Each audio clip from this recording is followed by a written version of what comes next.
അമ്മ എന്റെ ഓഫീസിൽ ഏതെങ്കിലും ഫയൽ കണ്ടിരുന്നോ? ഫയൽ ആ ഡൈനിങ് ടേബിളിലുണ്ട്. സംസാരിക്കേ. അതേ മോനെ, ആ ഫയൽ അത് അത്യാവശ്യമുള്ളതായിരുന്നില്ലേ? അത് ഞാൻ പ്രീതയുടെ കയ്യിൽ കൊടുത്തു വിട്ടു. അവൾ സിറ്റി ഹോസ്പിറ്റലിൽ പോകുന്നുണ്ടായിരുന്നു. പോകുന്ന വഴിക്കല്ലേ നിന്റെ ഓഫീസ് ഉള്ളത്? അതുകൊണ്ട് ഞാൻ അവളോട് പറഞ്ഞു, പ്ലീസ് ഈ ഫയൽ പോകുന്ന വഴിക്ക് രോഹിതിന് കൊണ്ടുപോയി കൊടുക്കാൻ. അവൾ ഇപ്പൊ തന്നെ അവിടെ എത്തും. താങ്ക് യു അമ്മേ. Okay, take care. ചേട്ടാ, ആ ഫയൽ വളരെ ഇമ്പോർട്ടന്റ് ആണ്. ചേട്ടൻ പോകുന്നില്ലെങ്കിൽ ഞാൻ പോയി കൊണ്ടുവരാം. ചേട്ടാ ഒന്ന് പറയുന്നേ. പ്രീത ഇവിടെ വരുമെന്നോ? താങ്ക് ഗോഡ്, എനിക്ക് അവളോട് സംസാരിക്കാൻ ഒരു അവസരം കിട്ടിയല്ലോ. ഇത് പ്രയോജനപ്പെടുത്തുക തന്നെ വേണം. എനിക്കറിയണം പ്രീതയ്ക്ക് എന്നോടുള്ള ഫീലിംഗ് എന്താണെന്ന്, എന്നെ അവൾ ഇഷ്ടപ്പെടുന്നുണ്ടോ ഇല്ലയോ എന്ന്. മനസ്സിലുള്ളത് തുറന്നു പറയാനുള്ള അവസരമാണിത്.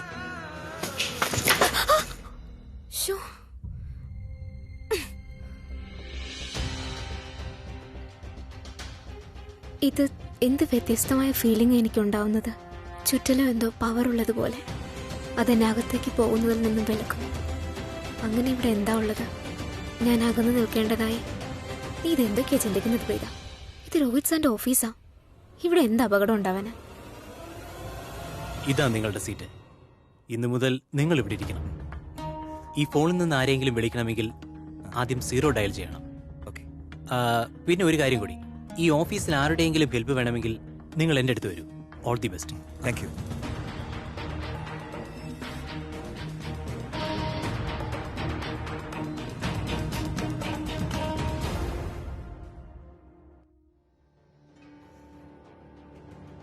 എന്റെ ആദ്യത്തെ പരിശ്രമം വിജയിച്ചു. ഇപ്പൊ ജോലി കിട്ടിയതുകൊണ്ട് അല്പം സെക്യൂർ ആണെന്ന് ഫീൽ ചെയ്യുന്നുണ്ട്. ഇനി എത്രയും പെട്ടെന്ന് പ്രീതയെ കണ്ടുപിടിക്കണം. അവളെ കണ്ടുപിടിച്ചിട്ട് എനിക്ക് പറയണം അവൾ രാവും പകലും എന്റെ ഓർമ്മയിലുണ്ടെന്ന്. അവൾ എത്രമാത്രം എന്നോട് അടുത്തിരിക്കുന്നുവെന്ന്. എന്തായാലും നോക്കാം.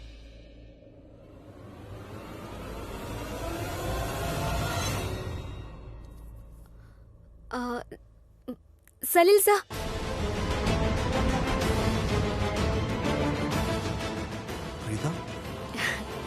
സുഖമായിരിക്കുന്നു? ഞാൻ സുഖമായിരിക്കുന്നു. നിങ്ങളോ? സുഖമായിരിക്കുന്നു. സലിലിനറിയോ രോഹിത് സാർ എവിടെയാ ഉള്ളതെന്ന്? അതേ ഒരു മീറ്റിംഗിനായി പോയി കോൺഫറൻസ് റൂമിൽ. ഓ, എനിക്ക് രോഹിത് സാറിന് ഈ ഫയലൊന്ന് കൊടുക്കാനാ. യെസ് മാം, അദ്ദേഹം എന്നോട് പറഞ്ഞിരുന്നു മാഡം വരുമെന്നും ഈ ഫയൽ എനിക്ക് തരുമെന്നും. ഓക്കെ. പിന്നെ അദ്ദേഹം ഇതും പറഞ്ഞിരുന്നു, അദ്ദേഹത്തിന്റെ ക്യാബിനിൽ അദ്ദേഹത്തിന് വേണ്ടി വെയിറ്റ് ചെയ്യാൻ. ഓക്കെ. അദ്ദേഹത്തിന്റെ ക്യാബിൻ ഇവിടെ നിന്ന് മുകളിൽ ഫസ്റ്റ് ഫ്ലോറിൽ എത്തുക. അവിടെ നിന്നും റൈറ്റ് പോകുമ്പോൾ സെക്കൻഡ് റൂം. Thank you. ഇത് പ്രീതിയുടെ ശബ്ദം തന്നെ, ഒരു മാറ്റവും ഇല്ല. അവൾ എങ്ങോട്ട് പോയി?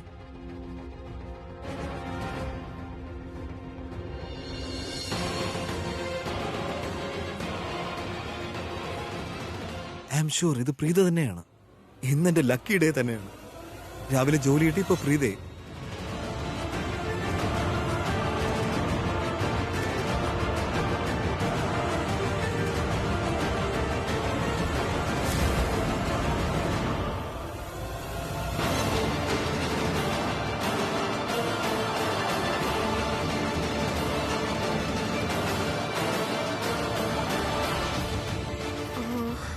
സലില് പറഞ്ഞത് റൈറ്റിലേക്കാ. ഷോ, ഞാനിപ്പോ ലെഫ്റ്റിലേക്കാ വന്നത്. ദീപക്, നിങ്ങൾ ഇവിടെ? അത് എനിക്ക് തോന്നി ഞാൻ പ്രീതയെ കണ്ടെന്ന്. പ്രീത? ഏത് പ്രീത? അഥവാ ഈ മാനേജർക്ക് പ്രീതയെ അറിയില്ലെന്ന് പറഞ്ഞാൽ അതിനകത്ത് അവൾ ഇവിടെ ജോലി ചെയ്യുന്നില്ലെന്നാ. അഥവാ അവൾ ഇവിടെയല്ല ജോലി ചെയ്യുന്നെങ്കിൽ അവൾ എന്തിനാ ഈ ഓഫീസിൽ വന്നത്? ഒന്നുകിൽ ഈവന്റ് മാനേജ്മെന്റ് കമ്പനിയുടെ ഭാഗമായി, അല്ലെങ്കിൽ ഫിസിയോടെ ജോലി. ഇപ്പൊ ഒന്നും പറയണ്ട, എന്റെ മനസ്സിൽ തന്നെ ഇരിക്കുന്നത് safe. Deepak, I'm sorry sir, ഞാൻ എന്റെ ക്യാബിനിലേക്ക് പോകും. I'm sorry. ഈ രോഹിത് സാറിന്റെ റൂം എവിടെയാണെന്ന് അറിയാം. അവിടെയാ. Okay, thank you. Mister Saleel, നിങ്ങൾ അവരോട് വെയിറ്റ് ചെയ്യാൻ പറഞ്ഞോ? യെസ് സർ, ഞാൻ അവരോട് ക്യാബിനിൽ ഇരിക്കാൻ പറഞ്ഞു. Wonderful. Just take care of her. Okay Sameer? അപ്പോൾ മിസ്റ്റർ സ്റ്റീഫൻ, ഈ ഫയലിൽ നമ്മൾ ഡിസ്കസ് ചെയ്തതിന്റെ എല്ലാ ഡീറ്റെയിൽസും ഉണ്ട്. എന്താ ഈ ഫയൽ കൊണ്ട് ഉദ്ദേശിക്കുന്നത്? ഇതിൽ എന്ത് തന്നെ എഴുതിയിട്ടുണ്ടെങ്കിലും അതുകൊണ്ട് എന്റെ ഡിസിഷൻ മാറാൻ പോകുന്നില്ല mister Sameer. Sir, this is a meeting or some time of joke happening. എന്ന് വെച്ചാൽ നിങ്ങൾക്ക് തോന്നുമ്പോൾ മാത്രം ഡീൽ ചെയ്യുന്നു. നിങ്ങൾ മൂഡ് ഓഫ് ആണെങ്കിൽ mood off. This is very unprofessional sir. നിങ്ങൾക്ക് അങ്ങനെ എങ്ങനെയാ തീരുമാനം മാറ്റാൻ പറ്റുന്നത്? ജെന്റിൽമാൻ, പ്ലീസ് എക്സ്ക്യൂസ് മീ, എനിക്കൊരു അത്യാവശ്യ കാര്യമുണ്ട്. ഞാനൊരു 10 മിനിറ്റിനുള്ളിൽ വന്നേക്കാം. Okay, you continue. ഒരല്പം വെയിറ്റ് ചെയ്യൂ മിസ്റ്റർ സമീർ. ഞാൻ പറയുന്നത് മനസ്സിലാക്കുന്നില്ല. എന്ത് കാര്യമാണ് സർ? എല്ലാം വളരെ ക്ലിയർ ആണ്. പിന്നെ നിങ്ങൾ എന്താ പറയുന്നത്? ഒരു ബിസിനസ് ഡീൽ ആകുമ്പോൾ ഒരു ഉറപ്പ് വേണം. എന്റെ പണം വെറുതെ കളയാനല്ല ഞാൻ ഇങ്ങോട്ട് വന്നത്. Oh okay, just give me another chance. ഒരുപക്ഷെ എനിക്ക് ഇവിടെ നിന്നും പ്രീതിയുടെ അടുത്തേക്ക് ഓടിപ്പോകാൻ സാധിച്ചിരുന്നെങ്കിൽ ഒരു 5 മിനിറ്റ് സമയം മതിയായിരുന്നു എന്റെ ലൈഫ് മാറി മറിയാൻ. അവളോടുള്ളൊരു ചോദ്യവും അതിനുള്ള ഉത്തരവും. എന്റെ ജീവിതത്തിന്റെ ഏറ്റവും വലിയ തീരുമാനം അതിനാണുള്ളത്. പക്ഷെ അതിനെനിക്ക് ഒരു തവണ പ്രീതയുമായി സംസാരിച്ചേ മതിയാവൂ. ഒരു തവണ പ്രീതയുമായി എനിക്കിത് സംസാരിക്കാനായാൽ ഷെർലിനെ കോൾ ചെയ്ത് സംഭവിച്ചതിനെല്ലാം ഞാൻ മാപ്പ് പറയും. Sherlin, how are you? I'm good. How are you? Great ya. നല്ല സുന്ദരിയായിട്ടുണ്ട്. Thank you. ഓഹോ, ഇതാണോ വെൽക്കം ചെയ്യാനുള്ള രീതി കിരൺ? ഇവൾ നിന്റെ ഏട്ടത്തിയാകാൻ പോകുന്നവളാ. അപ്പൊ നിന്നേക്കാൾ മുതിർന്ന ആളല്ലേ? കാലിൽ തൊട്ടല്ലേ അനുഗ്രഹം വാങ്ങേണ്ടത്. അതിന് പകരം ഇതെന്ത് ശീലവാ? ഏടത്തി, ഇത് ഏത് നൂറ്റാണ്ടിലെ കാര്യം പറയുന്നത്? This is fine. അതെ, ചേച്ചിക്ക് അറിയാവുന്നതല്ലേ ഞാൻ ആചാരങ്ങളിലൊക്കെ എത്രമാത്രം വിശ്വസിക്കുന്നുണ്ടെന്ന്. ഓരോ ബന്ധത്തിനും അതിന്റേതായ റെസ്പെക്ട് ഉണ്ട്. നമ്മൾ അത് കൊടുത്തേ മതിയാവൂ. ശരിയല്ലേ? നിന്റെ ഭാവി ഏട്ടത്തിയാണ്, സ്ഥാനം കൊണ്ട് മുതിർന്നവളാണ്. ഓക്കെ അമ്മേ, ഓക്കെ ഓക്കെ ഓക്കെ. ഷേളിൻ ചേട്ടത്തി, എന്റെ അമ്മ എന്നെ ആചാരങ്ങൾ തെറ്റിക്കാൻ അനുവദിക്കേയില്ല. അപ്പൊ നമുക്കതങ്ങ് അനുസരിച്ചല്ലേ പറ്റൂ. സംതിങ് ലൈക്ക് അനുഗ്രഹം തന്നാലും ചേട്ടത്തി. That's cool. ഇത് എന്ത് രീതിയാണ് മോനെ? നീ മോഡേണൈസേഷനെ തന്നെ ഇല്ലാതാക്കി കളഞ്ഞല്ലോ. Not right Kiran. Oh mom mom mom, എന്റെ അമ്മ പറഞ്ഞു അമ്മയുടെ മോൻ രീതി അങ്ങ് മാറ്റി. അത്രേ ഉള്ളൂ കാര്യം, റൈറ്റ്? ഓ, ഞാൻ പറയുന്നത് ഈ വീട്ടിൽ ആരും കേൾക്കുന്നില്ലല്ലോ. ഏടത്തി, ഒന്ന് നിർത്തൂന്നേ. ഷേളിൻ വീട്ടിൽ വന്നതല്ലേ നമ്മുടെ ഗസ്റ്റ് ആയിട്ട്. അപ്പൊ ഇത്തിരി വെള്ളം, juice, do some arrangement. You are right ചേച്ചി. എന്നാ ഞാൻ പോയി അറേഞ്ച്മെന്റ് ചെയ്തിട്ട് വരാം. ഓക്കെ, താങ്ക് യു ഏടത്തി. വാ മോളെ, കം ഇൻസൈഡ്.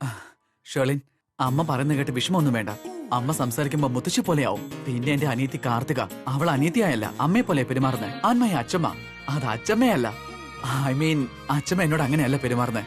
എന്റെ അച്ഛമ്മ എന്നോട് നല്ലൊരു ഫ്രണ്ടിനെ പോലെയാണ്. നിനക്കൊന്നും മനസ്സിലാവില്ല, കുറച്ച് കോംപ്ലിക്കേറ്റഡാ. എല്ലാവരും അവരവരുടെ റോൾ ഉപേക്ഷിച്ച് മറ്റു റോളുകൾ ആക്ട് ചെയ്യുക. അതൊക്കെ നിനക്ക് പതിയെ മനസ്സിലായിക്കോളും. Use it. I just come.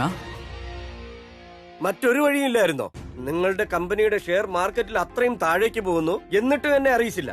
നിങ്ങൾ എന്നെ ഒരു വിഡ്ഢിയായിട്ടാണോ കാണുന്നത്? സർ, മിസ്റ്റർ സ്റ്റീഫൻ കാര്യങ്ങൾ മനസ്സിലാക്കാൻ ശ്രമിക്കുന്നേയില്ല. സർ, മീറ്റിംഗ് നാളത്തേക്ക് പോസ്റ്റ്പോൺ ചെയ്യും. നാളെ അല്ല, ഇന്ന് തന്നെ വേണം. പിന്നെ ഞാൻ എന്റെ കമ്പനി എങ്ങനെ നിങ്ങളുമായി കൊളാബറേറ്റ് ചെയ്യും? Sir Stephen, please relax. നിങ്ങൾക്ക് നാളെ തന്നെ നിങ്ങളുടെ എല്ലാ ചോദ്യങ്ങൾക്കും ഉത്തരം ലഭിക്കും. നാളെയല്ല, എനിക്ക് ഇന്ന് തന്നെ എന്റെ ചോദ്യങ്ങൾക്ക് ഉത്തരം കിട്ടണം. അങ്ങനെ എന്ത് ജോലിയാ നിങ്ങൾക്ക് ഇപ്പൊ ബിസിനസിനേക്കാൾ വലുതായിട്ട്? എനിക്ക് മാത്രമല്ല, ഈ ലോകം മുഴുവനും അറിയാം നിങ്ങൾക്ക് ബിസിനസ്സാണ് ഏറ്റവും ഇമ്പോർട്ടന്റ് എന്ന്. എന്റെ 4 ചോദ്യങ്ങൾക്ക് നിങ്ങൾ ഉത്തരം നൽകൂ. മിസ്റ്റർ സമീർ എന്താ പറയുന്നതെന്ന് എനിക്ക് അറിയേണ്ട ആവശ്യമില്ല. കോടികളുടെ ഇൻവെസ്റ്റ്മെന്റ് ആണ് ഞാൻ നടത്തുന്നത്, അല്ല തമാശ കളിക്കല്ല. മിസ്റ്റർ സ്റ്റീഫൻ, നിങ്ങൾ ഇനി ഒരു തവണ കൂടി എന്നോട് ഇവിടെ നിൽക്കാൻ പറഞ്ഞാൽ നിങ്ങൾ എന്റെ ക്ലയന്റ് ആണെന്ന കാര്യം ഞാൻ മറന്നുപോകും. എന്നിട്ട് എല്ലാ ഡീലും ഞാൻ തന്നെ ക്യാൻസൽ ചെയ്യും. I don't care about any one smile. Understand? നിങ്ങൾക്ക് എന്നെ ചോദ്യം ചെയ്യാനുള്ള ഒരു അധികാരവും ഇല്ല. ഞാൻ സമീർ, ഹാൻഡിൽ ഇറ്റ്. ഇതെന്താണ് സംഭവിച്ചത്? ഇന്ന് രോഹിത് ചേട്ടൻ വല്ലാത്ത ടെൻഷനിലാണല്ലോ. എന്താ കാര്യം? Come sit. കവിത ആന്റി അമ്മയുമായി സംസാരിച്ചോ? അമ്മയോടോ? എന്താ കാര്യം? എന്നുവെച്ചാ അമ്മ ആന്റിയെ വിളിച്ചില്ലേ? ഇല്ല, കോളൊന്നും വന്നില്ല. പറയ, എന്താ കാര്യം? നിനക്കും എന്നോട് പറയാലോ. ആക്ച്വലി ആന്റി അമ്മയോട് സംസാരിക്കുന്നതായിരിക്കും ബെറ്റർ. നോക്കൂ ഷെർലിൻ, ഇന്ന് ഞാൻ നിന്നോട് ആദ്യമായും അവസാനമായി ഒരു കാര്യം പറയാ. അതുകൊണ്ട് ശ്രദ്ധിച്ചു കേൾക്കണം. വളരെ നല്ല കാര്യമാണ് നീ രോഹിത്തിനെ ഇഷ്ടപ്പെട്ടത്, ഈ ബന്ധത്തിന് സമ്മതം മൂളിയത്. ഒരു കാര്യം പറഞ്ഞാൽ, ഈ ബന്ധം നടക്കണമെന്ന് അങ്ങേയറ്റം ആഗ്രഹിച്ചാൽ ഞാനും നിന്റെ അമ്മയും ബെസ്റ്റ് ഫ്രണ്ട്സാണ്. ഞാനാ നിന്റെ ഈ ഫോട്ടോഗ്രാഫ് ഫാമിലി മെമ്പേഴ്സിനെ കാണിച്ചത്. കാരണം എനിക്ക് വിശ്വാസം ഉണ്ടായിരുന്നു രോഹിത്തിന്റെ വൈഫാകാൻ നീ തന്നെയാണ് ബെസ്റ്റ് ചോയ്സ് എന്ന്. And you are my choice. അതുകൊണ്ട് നീ പേടിക്കേണ്ട ഒരാവശ്യമില്ല. നിന്റെ മനസ്സിലുള്ളത് എന്ത് തന്നെ ആയാലും അത് ചോദിക്കൂ. എപ്പോ എന്ത് പ്രശ്നം ഉണ്ടെങ്കിലും ഞാൻ എപ്പോഴും നിന്റെ കൂടെ തന്നെ ഉണ്ടാകും. ആക്ച്വലി ആന്റി, ഇന്നലെ സംഭവിച്ചത് അതൊരിക്കലും സംഭവിക്കാൻ പാടില്ലാത്തതായിരുന്നു. ഷേർലിൻ, ഇന്നലെ അങ്ങനെ എന്താ സംഭവിച്ചത്? സംഭവിക്കാൻ പാടില്ലാത്തതായി? ഇന്നലെ ഞങ്ങൾ 3 പേര് റെസ്റ്റോറന്റിൽ പോയപ്പോ അവിടെ വെച്ച് റെസ്റ്റോറന്റിലെ മാനേജ്മെന്റ് ഒരു സ്റ്റുപ്പിഡ് കമ്പാറ്റിവിറ്റി ഗെയിം വെച്ചു. രോഹിത്തും പ്രീതയായിരുന്നു അവിടുത്തെ ബെസ്റ്റ് കമ്പാറ്റിവിറ്റി പാർട്ട്നേഴ്സ് ഓഫ് ദം. ആ സമയത്ത് ഞാൻ മാനേജ്മെന്റിനോട് പറഞ്ഞ് റിസൾട്ട് റിവേഴ്സ് ചെയ്തു. പിന്നെ ഞാൻ വീട്ടിൽ ചെന്ന് അതിനെക്കുറിച്ച് ആലോചിച്ചപ്പോ എനിക്ക് വല്ലാതെ പേടി തോന്നി ആന്റി. എനിക്ക് തോന്നി രോഹിത്തിനും പ്രീതയ്ക്കും ഇടയിൽ എന്തോ നടക്കുന്നുണ്ടെന്ന്.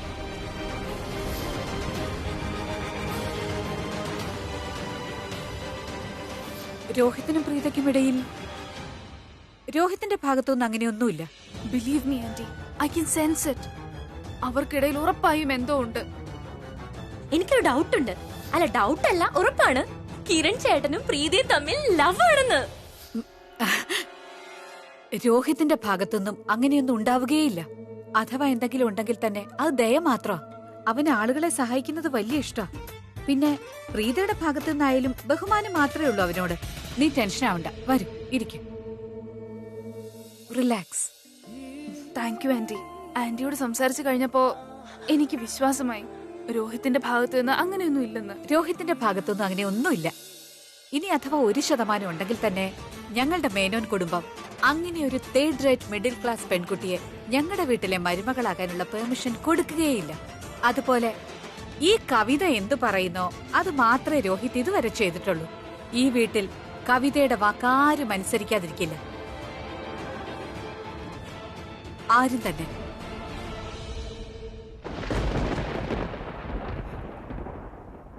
Oh my God. വലിയ മഴ വരുന്നുണ്ടെന്നാ തോന്നുന്നേ. കാറ്റും വീശുന്നുണ്ടല്ലോ.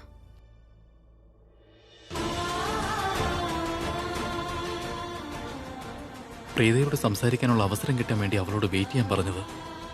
പക്ഷെ എവിടെ നിന്നാ ഞാൻ തുടങ്ങുക? എങ്ങനെ എന്റെ മനസ്സിലുള്ള കാര്യം അവളോട് പറയുന്നത്? എങ്ങനെ ചോദിക്കുക എന്റെ ലൈഫ് പാർട്ട്ണറാകാൻ സമ്മതമാണോ എന്ന്?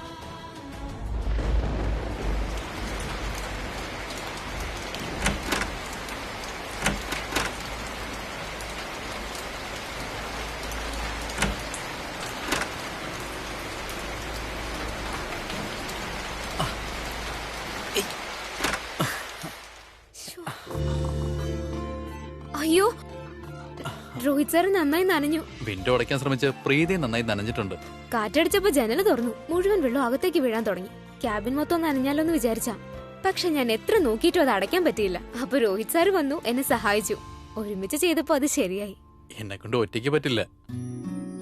നമ്മൾ രണ്ടുപേരും കൂടി ഒരുമിച്ച് ശ്രമിച്ചതുകൊണ്ടാ ഇത് സാധിച്ചേ. നിൽക്കൂ പ്രീത, ഒരു മിനിറ്റ്. അല്ല, ഇതേ പിടിക്ക്. ഓ, താങ്ക് യു. ഞാൻ ആക്ച്വലി ആലോചിക്കായിരുന്നു. ഐ മീൻ, എനിക്ക് തോന്നി എന്താന്നറിയോ, ആക്ച്വലി ഞാനതിനെ നോട്ടീസ് ചെയ്തു. പ്രീത എന്റെ കൂടെ ഉള്ളപ്പോ അപ്പോൾ എനിക്ക് തോന്നുന്നു എന്റെ എല്ലാ പ്രോബ്ലത്തിനും സൊല്യൂഷൻ ഉണ്ടാവുന്നു എന്ന്.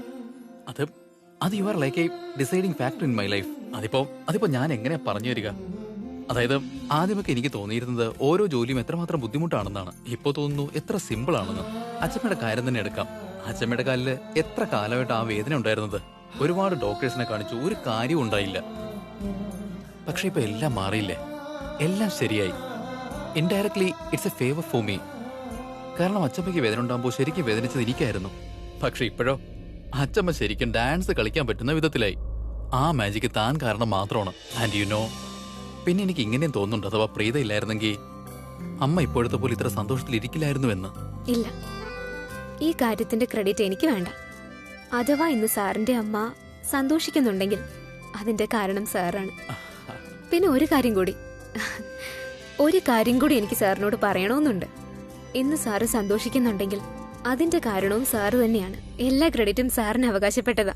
പക്ഷെ എന്റെ സന്തോഷത്തിന്റെ കാരണം താനാണ് പ്രീത. ഒരേ ഒരു തവണ നീ ഒന്ന് പറഞ്ഞാൽ മാത്രം മതി, നിനക്ക് എന്റെ ലൈഫ് പാർട്ണറാകാൻ സമ്മതമാണെന്ന്. എനിക്കത് മാത്രം മതി പ്രീത. ഞാനിപ്പോ സാറിനോട് എന്താ പറയാ? സാറിന്റെ നല്ല മനസ്സുകൊണ്ട് എപ്പോഴും എന്നെ സഹായിച്ചിട്ടേ ഉള്ളൂ. എനിക്ക് എന്തെങ്കിലും പ്രശ്നം ഉണ്ടാകുമ്പോഴൊക്കെ, എന്തെങ്കിലും പ്രയാസം ഉണ്ടാകുമ്പോഴൊക്കെ ഞാൻ ആദ്യമേ പറഞ്ഞിട്ടില്ലേ, അറിയില്ല എനിക്ക്.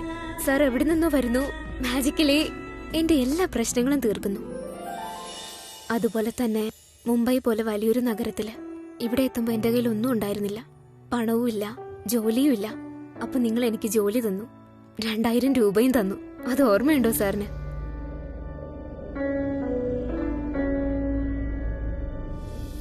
സാറ് ചിരിക്കുകയാണോ? പക്ഷെ കയ്യിൽ ഒരു 20 രൂപ പോലും എടുക്കാനില്ലാത്ത ഒരാൾക്ക് ആ 2000 രൂപയുടെ വില എന്താണെന്ന് മനസ്സിലാവും. ഞാനൊന്ന് പറഞ്ഞോട്ടെ, കേട്ടിട്ടില്ലേ? ശരിയായ സുഹൃത്തിനെ തിരിച്ചറിയുന്നത് മോശ സമയത്താണെന്ന്. അതുവരെ ശരിയാണ്. എപ്പോഴങ്ങനെയൊക്കെ സംഭവിച്ചോ?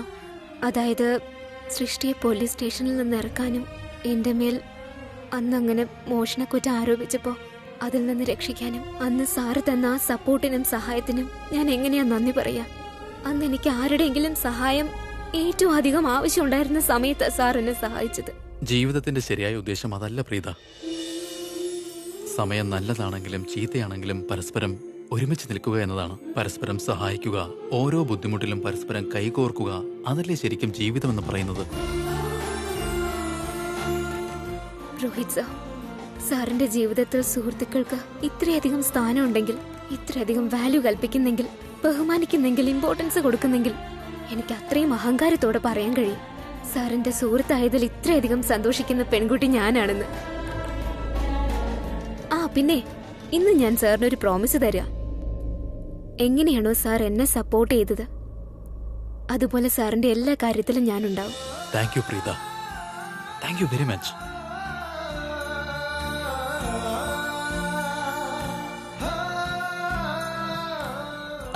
ആക്ച്വലി ഞാൻ എത്ര മണ്ടന, ഞാൻ സംസാരിച്ചത് മറന്നുപോയി. പ്രീതയുടെ മുടി ആകെ നനഞ്ഞിരിക്കുക. എന്നിട്ട് ഞാൻ ടിഷ്യൂ മാത്രം തന്നെ. ഒരു സെക്കൻഡ്, ഞാൻ ഇപ്പോ വരാം. സാരമില്ല, അത് ഇതിപ്പോ ഉണങ്ങിക്കോളും. എനിക്ക് മനസ്സിലാവുന്നില്ല, എല്ലാവരും സാറിനെ എന്തിനാ ഇത്ര ഗൗരവക്കാരനായി കാണുന്നേ? ഇദ്ദേഹം വളരെ സിമ്പിളായിട്ടാ എനിക്ക് തോന്നുന്നത്. ചില സമയത്താണെങ്കിലോ ചെറിയ കുട്ടികളെ പോലെയാ സംസാരിക്കുന്നത്. അയ്യോ സോറി. Are you okay?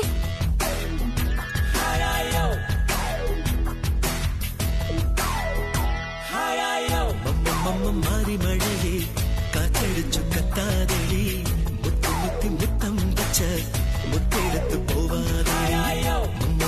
മാറി മഴയെ കാറ്റടിച്ചു കത്താതെടി, മുത്തി മുത്തം വെച്ച മുത്തെടുത്ത് പോവാതെ. പറക്കും വണ്ടായി വരി വണ്ടായി തൊട്ടൊരു മാതേ, ഉറക്കും പാട്ടായി പട്ടുപൂവേ കട്ടുപോവാ. ഇത്ര സമയമായോ? ഓ, അത് ആക്ച്വലി എന്താണെന്നറിയോ, എനിക്ക് ഹോസ്പിറ്റലിൽ വരെ ഒന്ന് പോണം. മുത്തശ്ശിയുടെ റിപ്പോർട്ട്സ് കളക്ട് ചെയ്യാനാ. ഇനി ഞാൻ ലേറ്റ് ആയാ അവര് കൗണ്ടർ അടച്ചിട്ട് പോകും. ഒരല്പസമയം കൂടി നിൽക്കൂ. ഓ ഗ്രേറ്റ്, ഇപ്പൊ മഴയും കുറഞ്ഞിട്ടുണ്ട്. ഇനി മഴ കൂടുകയാണെങ്കിൽ എനിക്ക് പോവാൻ ബുദ്ധിമുട്ടാവും. അതുകൊണ്ട് ഞാൻ ഇപ്പൊ പോവാ. പക്ഷെ ഞാൻ പ്രീതയ്ക്കൊന്നും തന്നില്ലല്ലോ. താൻ ആദ്യമായിട്ടല്ലേ ഓഫീസിൽ വരുന്നേ. ഞാൻ ഒരു മിനിറ്റ്, ഞാനൊന്ന് കോഫി റെഡിയാക്കി തരാം. ഞാൻ പിന്നെ എപ്പോഴെങ്കിലും വരാം. സമാധാനമായിട്ട് ഇരുന്ന് കോഫി കുടിക്കാം. എന്നാ ഞാൻ ഇപ്പോഴും ഇറങ്ങിക്കോട്ടെ. മഴ മാറി. See you, bye.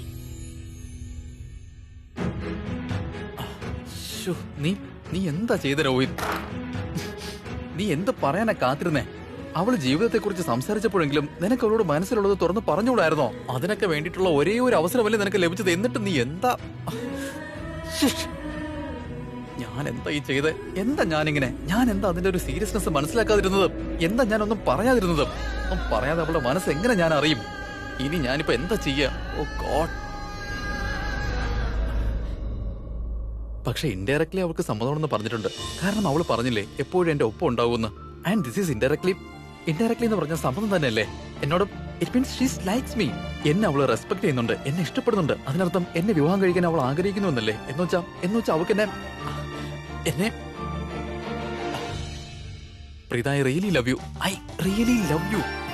ഒരു തവണ കൂടി അവളുടെ നാവിൽ നീ വാക്കുകൾ കേട്ടിരുന്നെങ്കിൽ എനിക്ക് സമാധാനമാവുമായിരുന്നു. അങ്ങനെ ഒരു കോൺഫിഡന്റ് വന്നാലല്ലേ അമ്മയോട് സംസാരിക്കാൻ പറ്റൂ.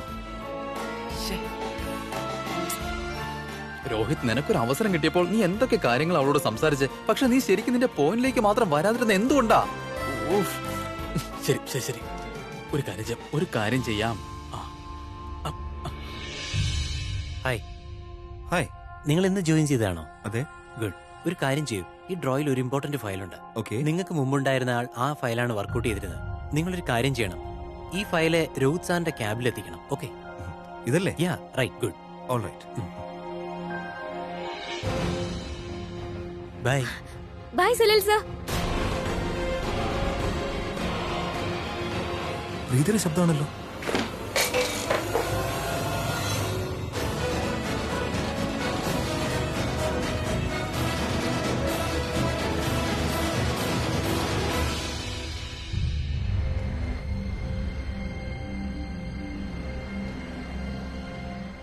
ഓട്ടോ.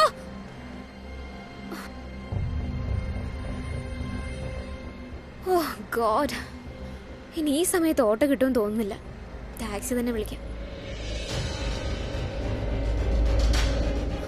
രോഹിത് സാറിന്റെ ടവല് ഇപ്പൊ തന്നെ ഓഫീസിൽ ചെന്ന് ഇത് തിരിച്ചു കൊടുത്തേക്കാം. സർ, സാർ എങ്ങനെ നനഞ്ഞ എന്താണ്? ഒന്നുമില്ല. ഓ, അതിനർത്ഥം അവളിവിടെ എത്തിയെന്നല്ലേ? എന്താ? ഐ എം സോറി സർ, ഞാൻ ലിമിറ്റ് ക്രോസ് ചെയ്തു. എന്നാ ഞാൻ നിനക്ക് ഇന്ന് അനുവാദം നൽകുകയാണ്. ഇന്ന് നിനക്ക് നിന്റെ എല്ലാ ലിമിറ്റ്സും ക്രോസ് ചെയ്യാം. നിനക്ക് മനസ്സിൽ എന്താണോ തോന്നുന്നത് അതെല്ലാം സംസാരിക്കാം. യുനോ, ചില കാര്യങ്ങൾ അങ്ങനെയാണ്. അത് നമുക്ക് നന്നായി അറിയാവുന്നവരോട് പറയാൻ ബുദ്ധിമുട്ടാണ്. പക്ഷേ അപരിചിതരോട് പറയാനോ എളുപ്പവും.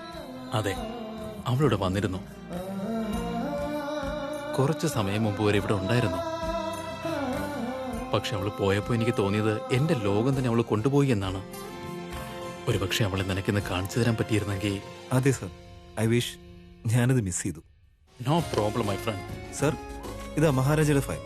This is 2015. I need 2017. അത് നിന്റെ ഡെസ്കിന്റെ ലെഫ്റ്റ് സൈഡിലെ ഡ്രോയറിൽ കാണും. ഐ എം സോറി സർ, ഞാനത് എടുത്തുകൊണ്ട് വരാം. വേഗം വേഗം. ഇന്ന് ശരിക്കും ഒരു പോസിറ്റീവ് ഫീലിംഗ് ഉണ്ട്.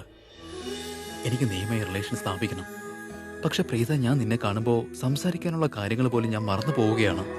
ഇങ്ങനെ ശരിയാവില്ല രോഹിത്. അടുത്ത തവണ ഇനി പ്രീതയെ കാണുമ്പോൾ എല്ലാം ക്ലിയർ ആക്കിയേ പറ്റൂ. ഒരു തവണ നിന്റെ നാവിൽ നിന്നും സമ്മതം കിട്ടിയാൽ പ്രീത, എന്നെ പോലെ സന്തോഷിക്കുന്ന ഒരാൾ ഈ ഭൂമിയിൽ എവിടെയും ഉണ്ടാകില്ല.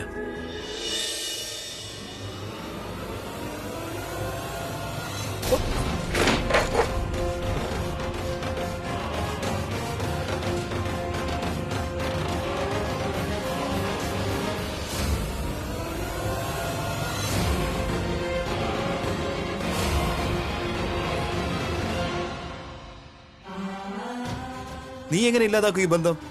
ഞാൻ തന്നെ ഈ ബന്ധം അവസാനിപ്പിക്കുകയാണ്. നീ ഇവിടെ കുടുംബം എന്ന് പറയുന്നുണ്ടല്ലോ. നിന്റെ കുടുംബത്തിന് ഒരു കുറവും ഇല്ലേ? ഈ ബന്ധം അവസാനിച്ചിരിക്കുന്നു. എന്നേക്കുമ്പോ ഞാൻ ഈ ബന്ധം അവസാനിപ്പിക്കുകയാണ്. കേട്ടല്ലോ നീ? പ്രീത, നീ ഇവിടെ?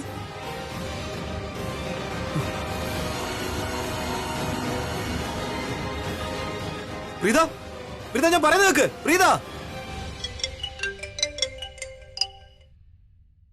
യെസ് അമ്മേ.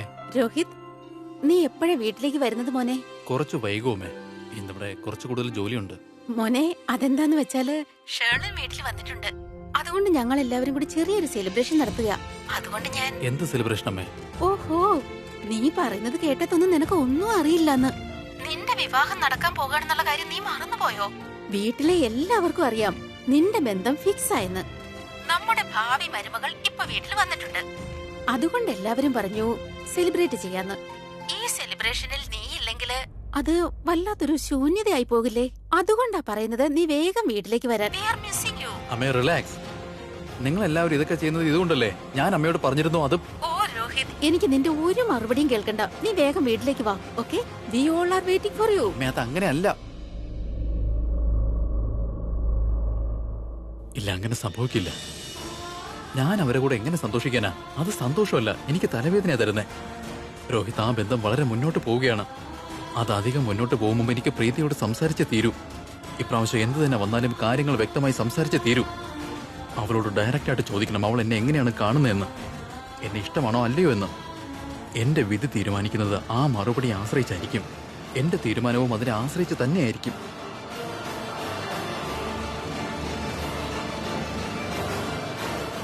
ചിലപ്പോൾ പ്രീത ഓഫീസിൽ തന്നെ ഉണ്ടാവും, അല്ലെങ്കിൽ സിറ്റി ഹോസ്പിറ്റൽ. അവൾ എവിടെയാണെങ്കിലും ഇന്ന് എനിക്ക് അവളോട് സംസാരിച്ച തീരൂ. പ്രീത, പ്രീത, പ്രീത, നിനക്ക് എന്താണ് പറ്റിയത്? പ്രീത, എന്തിനാ നീ എന്നെ കാണും ഓടുന്നേ? ഞാൻ ദീപക്കാണ്, നിന്റെ ദീപക്. നീ എന്റെ ആരുമല്ല. എനിക്ക് നിന്നെ അറിയില്ല. ഞാനും നീ തമ്മിൽ യാതൊരു ബന്ധവും ഇല്ല. ഇല്ലാത്തൊരു ബന്ധം ഉണ്ടാക്കിയെടുക്കാൻ ശ്രമിക്കരുത് നീ. നിനക്ക് എങ്ങനെ എങ്ങനെയൊക്കെ പറയാൻ കഴിയുന്നത് പ്രീത? ഞാൻ പറയുന്ന കേക്ക്. നോക്ക്, ഞാൻ നാട്ടിൽ നിന്ന് ഇവിടേക്ക് വന്നത് നിനക്ക് വേണ്ടി മാത്രമാണ്. ഒന്ന് മതിയാക്ക്. നിന്റെ അഭിനയം ഞാൻ കുറെ കണ്ടിട്ടുള്ളതാ. നാട്ടിൽ വെച്ച് നീ ഒരുപാട് എന്റെ മുമ്പിൽ അഭിനയിച്ചു. അന്ന് എന്തൊക്കെയാ പറഞ്ഞത്? എന്നെ സ്നേഹിക്കുന്നു, ബഹുമാനിക്കുന്നു, കല്യാണം കഴിക്കാൻ ആഗ്രഹിക്കുന്നു എന്നൊക്കെ. എന്നാൽ സ്ത്രീധനത്തിന്റെ പേരിൽ നീ എന്നെ വേണ്ടെന്ന് വെച്ചു. ഇനി നീ എന്റെ മുമ്പിൽ ഇങ്ങനെ അഭിനയിച്ച് ബുദ്ധിമുട്ടരുത്. നിന്നെ ഞാനൊരു മനുഷ്യനായിട്ട് കൂട്ടിയിട്ടേ ഇല്ല. ഇനി എനിക്ക് നിന്റെ പേര് കേൾക്കണമെന്നില്ല. ആ പേര് കേൾക്കുമ്പോൾ എനിക്ക് ലജ്ജ തോന്നുക. പ്രീത, പ്രീത, പക്ഷെ എന്റെ മനസ്സ് എപ്പോഴും നിന്റെ പേരാ പറഞ്ഞുകൊണ്ടിരിക്കുന്നത് പ്രീത. എന്റെ ഹൃദയത്തിൽ ഈ പേര് മാത്രമാണ് പതിഞ്ഞിരിക്കുന്നത്. പ്രീത, നീ അല്ലാതെ എന്റെ ലൈഫിൽ ഒരിക്കലും ഒരു പെൺകുട്ടി ഉണ്ടായിട്ടില്ല. സ്നേഹിച്ചിട്ടുണ്ടെങ്കിൽ അത് നിന്നെ മാത്രമാണ്. നീ പോയതിനു ശേഷം ഒരുപാട് ബന്ധങ്ങൾ വന്നതാണ് എനിക്ക്. പക്ഷെ ഞാനതെല്ലാം റിജക്ട് ചെയ്തു. കാരണം എന്റെ കണ്ണുകൾക്ക് മുന്നിൽ നിന്റെ മുഖം മാത്രമായിരുന്നു പ്രീത. മനസ്സിൽ നിന്നെക്കുറിച്ചുള്ള ഓർമ്മകൾ മാത്രം. പ്രീത, ഞാൻ സമ്മതിക്കുന്നു, എനിക്ക് തെറ്റുപറ്റി. പക്ഷെ ഞാനിതുവരെ നിന്നെ മറന്നുപോയിട്ടില്ല. എനിക്ക് സ്വയം എന്നോട് ക്ഷമിക്കാനും സാധിച്ചിട്ടില്ല. ഒരുപക്ഷെ ഞാൻ എന്റെ അച്ഛനമ്മമാർ പറഞ്ഞത് കേൾക്കാതിരുന്നെങ്കിൽ അറിയില്ല എനിക്കിപ്പോൾ എന്താണ് സംഭവിച്ചതെന്ന്. ഞാൻ എന്റെ എൻഗേജ്മെന്റ് മുടക്കി. അന്ന് മുതൽ ഇന്ന് വരെ ഞാൻ എന്റെ അച്ഛനമ്മമാരുമായി വഴക്കിട്ടുകൊണ്ടിരിക്കുകയാണ് പ്രീത. നീ ചെയ്തതിന് അച്ഛനമ്മമാരെ കുറ്റം പറയണ്ട. എൻഗേജ്മെന്റ് മുടക്കിയത് നീയാ. കാരണം നിനക്ക് എന്റെ അച്ഛന്റെ വീട് വേണമായിരുന്നു, നിന്റെ ലൈഫ് സെറ്റിൽ ആവാൻ. മറന്നുപോയോ നീ എന്നോട് പറഞ്ഞിട്ടില്ലേ വിവാഹത്തിൽ അങ്ങനെ കൊടുക്കൽ വാങ്ങലുകൾ സാധാരണയാണെന്ന്? അതേ പ്രീത, തെറ്റുപറ്റിപ്പോയി എനിക്ക്. പക്ഷെ ഞാൻ എന്ത് ചെയ്യാനാ? എന്റെ അച്ഛനമ്മമാർ അത്രയും പ്രഷറാണ് എന്റെ തലയിൽ വെച്ച് തന്നത്. അവർക്ക് പണം മാത്രം മതിയായിരുന്നു, സ്വത്ത് മതിയായിരുന്നു. പക്ഷെ ഭ്രാന്ത് പിടിച്ചത് എനിക്കാണ്. ഞാൻ അവർ പറയുന്ന കേട്ട് ഞാൻ എന്റെ ശരിയായ വ്യക്തിത്വം മറന്നു. നീ അത്ര ചെറിയ കുട്ടിയൊന്നും അല്ല. അച്ഛനമ്മമാര് ബ്രെയിൻ വാഷ് ചെയ്ത് അതിൽ വീഴാൻ. ശരിയും തെറ്റും തീരുമാനിക്കേണ്ടത് നീയായിരുന്നു. എല്ലാം അറിഞ്ഞുകൊണ്ട് നീ തെറ്റിനൊപ്പം നിൽക്കുകയാണ് ചെയ്തത്. നിനക്കറിയോ നീ കാരണം എന്റെ പപ്പയ്ക്ക് എത്ര വലിയ ആപത്താണ് ഉണ്ടായതെന്ന്? അദ്ദേഹം ഹൃദയം പൊട്ടി മരിച്ചു. നീ കാരണം ഞാനും എന്റെ അനിയത്തി ഇപ്പൊ അനാഥരായി. അതുകൊണ്ട് എന്റെ മുമ്പിൽ ഇങ്ങനെ പശ്ചാത്താപം കാണിക്കേണ്ട ആവശ്യമില്ല. എനിക്ക് നിന്നെയോ നീ പറയുന്ന കാര്യങ്ങളിലോ ഒരിക്കലും വിശ്വാസം ഉണ്ടാവില്ല. How dare you! എന്റെ കൈന്ന് വിട്. ഞാൻ പറഞ്ഞല്ലോ, ഇനി നമുക്കിടയിൽ ഒന്നും തന്നെ ഇല്ലെന്ന്. ഇല്ല പ്രീത, ഞാൻ പറയുന്ന കേക്ക്. നീ എന്നെ വഴക്ക് പറഞ്ഞോ, ദേഷ്യപ്പെട്ടോ, എന്ത് വേണമെങ്കിലും ചെയ്തോ. പക്ഷെ നീ എന്നോട് ക്ഷമിച്ചു എന്ന് പറയാതെ ഞാൻ നിന്റെ കൈ വിടില്ല പ്രീത. പ്രീത, പ്ലീസ് എന്നോട് ക്ഷമിക്കും. എക്സ്ക്യൂസ് മീ ചേട്ടാ, ഞാൻ ചേട്ടന്റെ ക്യാബിനിലേക്ക് വരുമായിരുന്നു. ഇത് കുറച്ച് ഇമ്പോർട്ടന്റ് പേപ്പർ. ഇത് വളരെ ഇമ്പോർട്ടന്റ് പേപ്പറാണ്. സമീറ, എനിക്ക് വളരെ അർജന്റ് ആയിട്ടൊരു കാര്യമുണ്ട്. ചേട്ടാ, ഇത് അത്ര ഇമ്പോർട്ടന്റ് ആയതുകൊണ്ട് നീ തന്നെ മാനേജ് ചെയ്യാം. എന്റെ കൈന്ന് വിടാൻ പറഞ്ഞില്ലേ? നിന്നെ കല്യാണം കഴിക്കാൻ തയ്യാറായിരുന്നതാ ഞാൻ. എന്റെ ജീവിതം മുഴുവൻ നിനക്കായി സമർപ്പിക്കാനിരുന്നതാ. ഞങ്ങൾ സാധാരണ വീട്ടിലെ പെൺകുട്ടികൾ ഇങ്ങനെ തന്നെയാണ്. അച്ഛനമ്മമാർ ഏത് ബന്ധം കാണിച്ചു തന്നാലും അയാളെ സ്വന്തം ഭർത്താവായി ഭഗവാനായി സ്വീകരിച്ച് ജീവിക്കുന്നു. ഞാനും നിന്നെ എന്റെ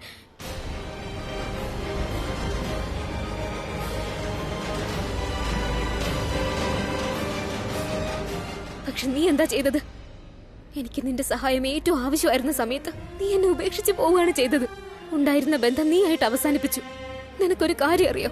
നീ കാരണം ഞാനും എന്റെ കുടുംബം അനുഭവിച്ച നാണക്കേട് എത്രയാണെന്ന്. ഞങ്ങളുടെ പപ്പ ഞങ്ങളെ ഞാൻ എന്നെ തന്നെ ശകാരിക്കാത്ത ദിവസമില്ല പ്രീത. ഞാൻ നിന്റെ അച്ഛനെ ഒരുപാട് ബഹുമാനിക്കുന്നുണ്ട്. ഞാൻ ഒരുപാട് പശ്ചാത്തപിച്ചു. അതുകൊണ്ടാണ് ഞാൻ എന്റെ സ്കൂളിൽ നിന്റെ അച്ഛന്റെ പേരിൽ സ്കോളർഷിപ്പ് പോലും തുടങ്ങിയത്. ഏത് പെൺകുട്ടിയാണോ സയൻസിൽ ടോപ്പാകുന്നത് അവൾക്ക് 20,000 രൂപയുടെ സ്കോളർഷിപ്പ് കിട്ടും. പ്രീത, നിന്റെ അച്ഛനും എനിക്ക് അച്ഛനെ പോലെ തന്നെയാ. ഞാൻ അദ്ദേഹത്തെ ഒരുപാട് റെസ്പെക്ട് ചെയ്യുന്നുണ്ട്. എനിക്കറിയാം ഞാനൊരു 1-ാം നമ്പർ കഴുതയാണെന്ന്, വിഡ്ഢിയാണെന്ന്.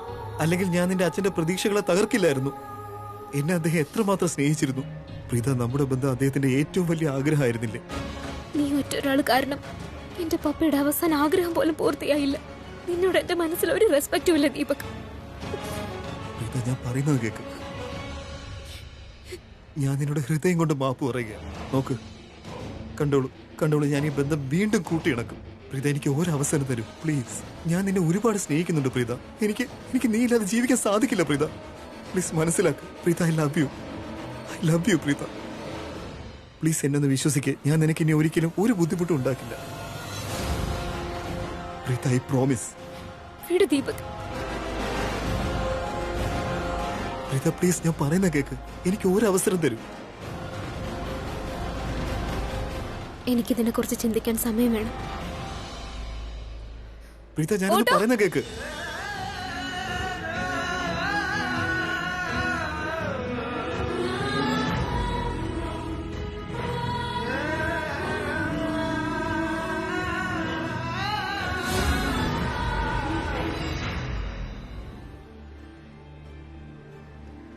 ദീപക്, പ്രീതയും താനും. സാറിന് പ്രീത അറിയോ? അവൾ ഈ ഓഫീസിലാണ് ജോലി ചെയ്യുന്നത്. അവളെന്റെ അച്ഛമ്മയുടെ ഫിസിയോതെറാപ്പിസ്റ്റ് ആണ്. തനിക്ക് എങ്ങനെ അവളെ പരിചയം? സാർ, പരിചയമുണ്ടെന്ന് മാത്രമല്ല, ഞാൻ പ്രീതയെ ഒരുപാട് സ്നേഹിക്കുന്നുണ്ട്. ഞങ്ങളുടെ വിവാഹ നിശ്ചയം നടക്കായിരുന്നതാ. പക്ഷെ അൺഫോർച്ചുനേറ്റ്ലി അത് മുടങ്ങി. കുറച്ച് പ്രോബ്ലംസ് ഉണ്ടായി. കാരണം എന്താന്ന് വെച്ചാൽ 2 ഫാമിലികൾ തമ്മിൽ ബന്ധം ഉണ്ടാകുമ്പോൾ അതിൽ ഒരുപാട് പ്രശ്നങ്ങൾ ഉണ്ടാകാറുണ്ട്. അതിൽ ചിലത് മനസ്സിനെ വേദനിപ്പിക്കുന്നതും ആകും. പ്രീതയ്ക്കും അങ്ങനെ ഒരു അനുഭവം ഉണ്ടായി. അവൾക്ക് വളരെയധികം ഹേർട്ട് ചെയ്തു. അതുകൊണ്ട് ഒന്നും പറയാതെ അവൾ ഇങ്ങോട്ട് വന്നു. ഓബിയസ്ലി എന്നോട് ദേഷ്യമാണ്, കാരണം ഞാൻ എൻഗേജ്മെന്റ് നടത്തിയില്ലല്ലോ. എനിക്ക് വളരെ വലിയ തെറ്റുപറ്റി സർ. എന്റെ പാരന്റ്സ് കാരണം എൻഗേജ്മെന്റ് തന്നെ വേണ്ടെന്ന് വെച്ചു. പക്ഷെ പിന്നീടാണ് എനിക്ക് മനസ്സിലായത് എനിക്ക് പ്രീതയില്ലാതെ ജീവിക്കാനാവില്ലെന്ന് സർ. എന്നാൽ എനിക്ക് വിശ്വാസമുണ്ട്, ഇന്നല്ലെങ്കിൽ നാളെ ഞാൻ തീർച്ചയായും പ്രീതയെ കൊണ്ട് സമ്മതിപ്പിക്കും. എനിക്കറിയാവുന്നതല്ലേ അവളെ, എന്റെ പ്രീതയല്ലേ അവൾ. ഞാൻ ഈ സിറ്റിയിൽ വന്നത് അവൾക്ക് വേണ്ടിയല്ലേ. ഇനി എന്ത് തന്നെ സംഭവിച്ചാലും ഞാൻ പ്രീതയെ സ്വന്തമാക്കുക തന്നെ ചെയ്യും. അതങ്ങനെയാണ്. ജീവിതത്തിൽ നമ്മൾ ഒരുപാട് സ്നേഹിക്കുന്നവരെ അവരെ നഷ്ടപ്പെടുത്തിയ ജീവിതത്തിൽ എല്ലാം തന്നെ നഷ്ടപ്പെടും. സാർ, അതുപോലെ ഞാൻ സാറിനോട് താങ്ക്സ് പറയാൻ ആഗ്രഹിക്കുന്നു. സാർ എനിക്ക് ആ ജോലി തന്നതിന്. ഇന്ന് എനിക്ക് പ്രീതയും കാണാൻ പറ്റി. സാറിന്റെ തകർന്നുപോയ ജീവിതമാണ് തിരികെ തന്നത്. I am so sorry sir. Sir മഹാരാജന്റെ ഫയൽ കൊണ്ടുവരാൻ പറഞ്ഞില്ലേ? 2 മിനിറ്റ്, ഞാൻ ഇപ്പൊ കൊണ്ടുവരാം.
എന്റെ ദൈവമേ, എനിക്ക് പെട്ടെന്ന് എന്തോ മനസ്സിനൊരു വിഷമം വരുന്നത് പോലെ തോന്നുന്നു. ഈ വീട്ടിൽ ആർക്കോ എന്തോ സംഭവിക്കാൻ പോകുന്നത് പോലെ ഒരു തോന്നല്. ദൈവമേ, കാത്തു രക്ഷിക്കണേ. അമ്മേ, എനിക്കൊരു പ്രോട്ടീൻ ഷേക്ക് ഉണ്ടാക്കാം വേഗം.